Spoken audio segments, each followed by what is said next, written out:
It's the 26th scenario. We have a Joe Dill talking here. Let's see.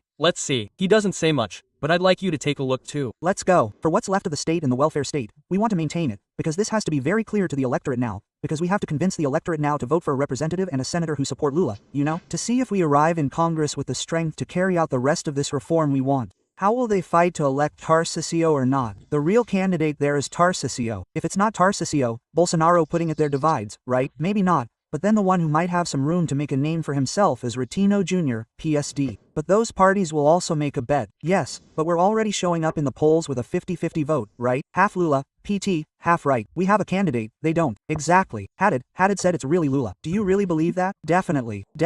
Second, we have an alliance, the PDT, PSB, PV, PCDB, and PSAL, Reed. So, we have IPV, PESL, and Reed. We have an alliance, and half of the MDB, 8 states of the PSD, because there's Amazonas, Mato Grosso, Rio de Janeiro, Bahia. Kasabi's PSD, he's saying everyone knows about the Central. The PSD, the right-wing party, Tarcisios, the PSD, Retinos, okay? The PSD, like a good prostitution party, the PSD is a brothel, so it's full of. In the Northeast, it's one thing, in the South, Southeast, it's another. And DIRCEU is listing here, look, in these states, it's ours. MDB, the same thing. Barbalho is MDB there in Para, and he's Lula. That's it. Let's go. Yes, there's Sergipe, Minas Gerais, more states, and even Zima's Minas Gerais state. That's it. No, wait, go back. He must be talking about the PSD of Minas Gerais, right? He wasn't describing the PSD. Go back a bit. In January, there's Bahia and the Reed group. So we have IPV and the Reed group. We have an alliance, and half of the MDB, 8 states from the PSD, because there's Amazonas, Mato Grosso, Rio de Janeiro, Bahia, there's Sergipe, Minas Gerais, more states, and there are even states from the PP, even from União Brazil. And Lula has PP and União Brazil. Go ahead. I don't see the name either. I mean, they're saying right here that they're saying it was someone from the Bolsonaro family. If you look for any news about the seminars Tarcísio participates in or the trips he took recently to the 5-star hotel in Cuiabá with Banco Itaú or to New York where he went or here at XP, their mantra is this: let's privatize Banco do Brasil, the public banks, Petrobras, let's delink the minimum wage. So, I mean, and Zima has been saying it, but honestly, I don't think he's going to. I think he's seeking re-election. He said in the newspapers today that it's zero, right? I saw an economic value. I was sitting there. I was reading today's economic value. By professional duty, we have to read the economic value at least 3 times a week. Like I read some newspapers from Portugal, England, the United States, and Spain, especially in this country, because you have to be informed. I was reading and I could see he's preaching this. Yeah, he was here both times, he said. Yeah, he's not going to go. He's going for re-election. He's not going to go for it because it won't be easy for him to be re-elected, because here in the polls in the second round he's already tied with him. Quote, oh, it's the same, so, no, that's not decided. Okay, he's vice president today, and he's Lula's running mate, and our PT candidate for the PSB. That's just today, but I'll tell you. Before, this wasn't the case. Not even Haddad, not even Glasses. There was a shift in the electorate, because Bolsonaro lost the election in Sao Paulo. He lost 4 million votes here to Lula and in the southeast, where he lost 7 in all 4 states. Sao Paulo, Minas Gerais, Rio, and Espírito Santo. He lost 7. It's true that we won in the northeast, but we could lose in Sao Paulo. If he gets back to the same vote share he had with 18, he'll win the election from us. And Sao Paulo, then Lula has no option not to run. Because I was thinking, Lula wouldn't risk an election where he was neck and neck, and ruin his record, right? Which is a defeat. But he's from what I've talked to him. He turns 80 in October. I turn 80 in March. No, but Ludo is very energetic, very healthy. I was going to go for a little run now, because he's doing CrossFit with Fabia. Sometimes he, how do you say it, exaggerates a bit, promotes himself a bit. No, but he's doing very well and has a lot of energy, working hard. Just look at his schedule, the 5 days. Lula has already done, besides taking care of this crisis, the political problems of the relationship with Congress, and he's also taking care of the most important ministries. Of course, he can't take care of all 38 ministries. He has the Civil House, right? And the Glacé in the Secretariat of Institutional Relations, right? The government has responded, right? He doesn't respond. He doesn't. Lula is a candidate, but when you get into the details, he takes it there, he takes it. The DIR is sabotaged. I said that yesterday, right, on Dark MBL, okay? When people will say, oh, so-and-so is a political genius, then Ciro Nogueira from. There's no merit in being a great political leader when you don't have a political position.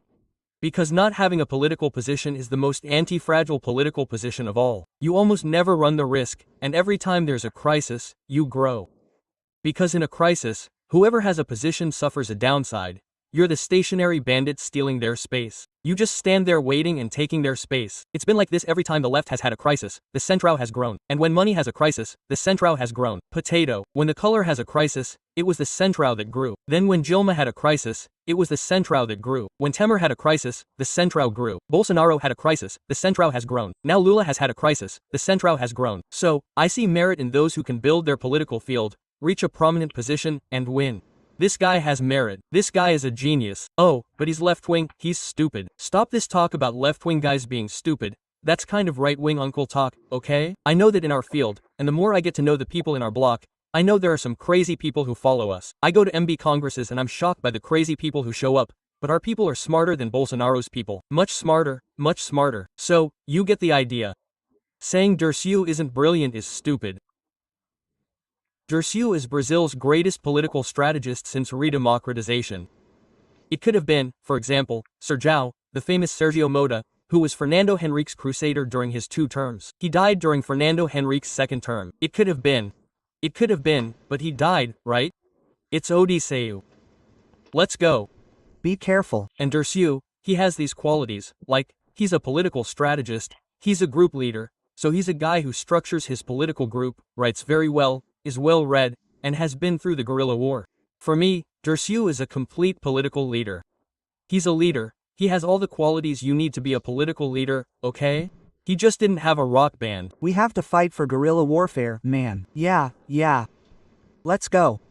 Institutional relations, right? The government has the Planalto Palace to take care of, but it takes care of the main ones. Foreign relations, finance, defense, public security, the Ministry of Justice, public security. The government has to be concerned about the country's most important problems. It has to be concerned. The president has to be concerned, especially now with this confrontation with this tariff attempt. You know, do you still advise him? Do you guys have, you chat, say, what's up, Lula? No. Now we have a new reality with Alessandro Egino in the Workers' Party, with a new leadership, everything, and with Gacci in the government, which also creates a very easy relationship with the president, right? And we're going to support him, and he's going to support us. We're going to carry out a major reform in the Workers' Party to prepare it for 26, right? And now the government will insist on defending the country and the issue of exemption from income tax, and then on tax reform. Go back a little. Let's go. He's revealing the car's strategy. At least their apparent strategy. Go back a little. Let's see how he speaks carefully. That's also a very easy relationship with the president, right?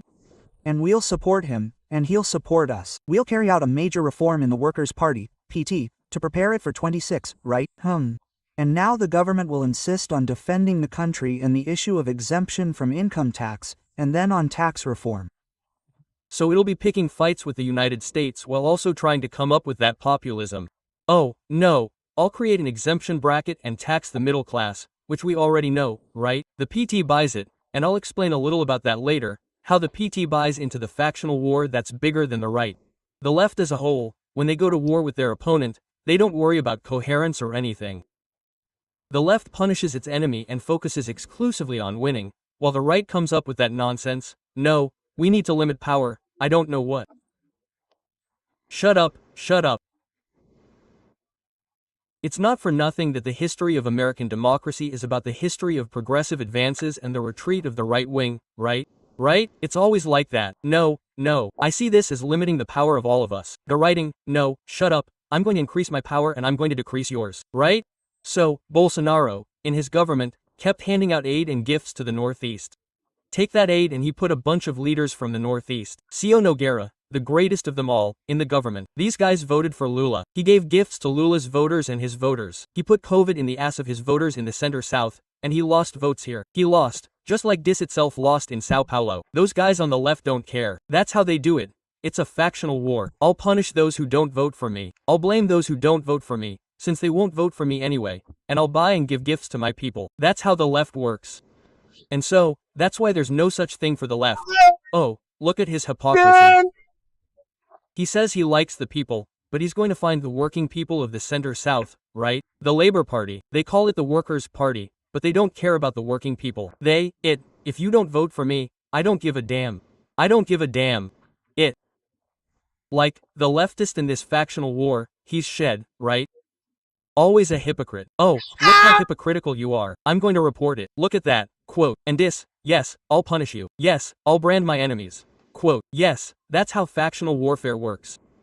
And that right-winger over there, stop with that talk, okay? Eduardo said, You can bet that the MBL haters will post this cut in Reynaldo DIRCEU's recognition on X. The Bolsonarista is weak. And this guy over there is a wimp. A guy who'll bet thinking he's covering up. He's weak. If he can't recognize that DIRCEU is intelligent, well, he's stupid. He's governed by DIRCEU. We've all been governed by DIRCEU. From 2002 to now, 2003 to be more precise. A guy like Leandro Silva, is he intelligent for lying?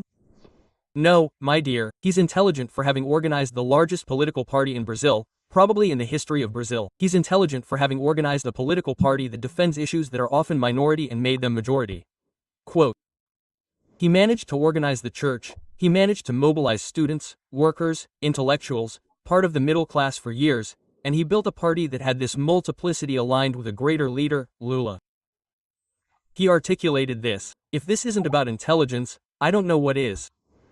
Oh, but he lies. He lied. Everyone lies. Everyone there lies.